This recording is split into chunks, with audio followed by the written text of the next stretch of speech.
Se o Bolsonaro não tivesse causado tanto mal para o Brasil durante o seu desgoverno e, sobretudo, durante a desadministração na pandemia do Covid-19, doença da qual ele zombou, doentes dos quais ele também zombou, fazendo vídeo, fazendo chacota das pessoas que estavam sentindo falta de ar no hospital, um horror completo. Se não fosse por isso, ouvir o Bolsonaro falar e ver o Bolsonaro falar nos deveria dar comiseração. Ele não consegue articular frases. Ele tem uma questão, talvez, não sei se ele já passou em uma fonoaudióloga, o Lula, que é um exímio orador, recebeu discriminação a vida inteira porque ele teria língua presa, se falava do Lula muitas vezes, é um brilhante orador. O Bolsonaro não consegue articular, mas eu não considero, Conde, que essa falta de articulação do Bolsonaro é apenas fonoaudiológica. O Bolsonaro, como a gente vê, pela sua dificuldade de concatenação de pensamentos, de formação de frases, de formação de raciocínio, certamente esteve longe de ser um aluno exemplar, de ser um estudante exemplar. Ele mostra, em situações de acuamento, ele já mostrou isso outra vez. Quando ele está por cima da carne seca, ele tem um tipo de atitude autoritária.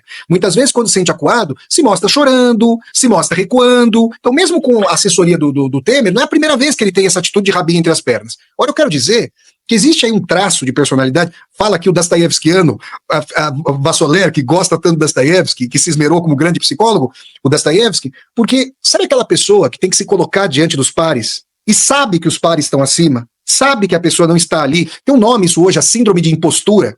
É lamentável que alguém tão desqualificado tenha chegado à presidência da República. É muito triste. A gente sabe que a ignorância é projeto político-social no Brasil, né? Agora, a ignorância somada ao ódio de classe fez o fermento sociopsicológico da extrema-direita.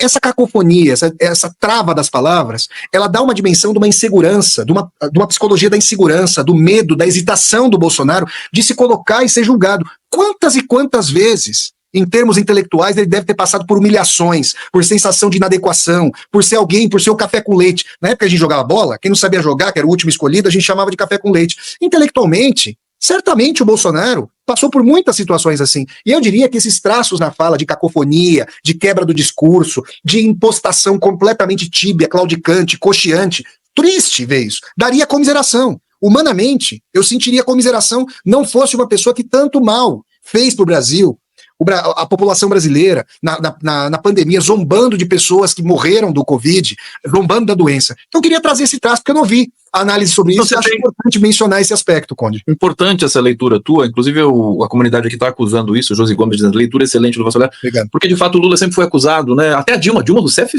foi perseguida severamente em função de questões, de falar do estoque de vento, que eram questões técnicas, né? Eu me lembro que eu estava em sala de aula nessa época, eu até explicava o que a Dilma teria querido dizer com essa questão da mandioca, que ela ficou caracterizada e tudo mais, né? Lembremos da nossa Dilma Rousseff também, não façamos aqui a seletividade de gênero, mas o caso é que nunca se falou da fala claudicante do Bolsonaro. A fala do Bolsonaro é a prosódia, né?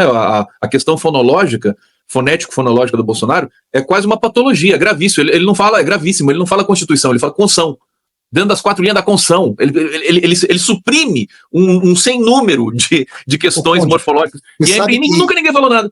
Tem outro anti-herói do Brasil que padece desse mal, só que, diferentemente do Bolsonaro, percorreu as esteiras acadêmicas. É o senhor Sérgio Moro. Tem uma dificuldade tremenda para poder falar. Falou, isso aqui, eu estou falando coisas que são de conhecimento de todo mundo. Conge.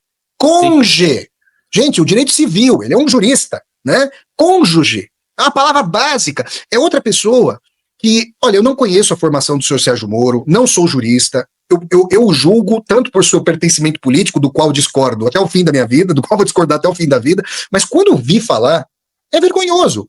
E assim, eu estava conversando com o Conde, gente, e dizia o seguinte, por hora tivemos sorte por termos os Trapalhões, com todo respeito aos antigos Trapalhões, tá? O programa do Didi, Dedé, Mussum e Zacarias, a que eu assistia muito, por termos essas figuras desqualificadas na liderança da extrema-direita. Porque, fosse o contrário, fossem líderes mais hábeis, mais bem articulados, talvez o Conde e eu não estivéssemos conversando aqui com vocês.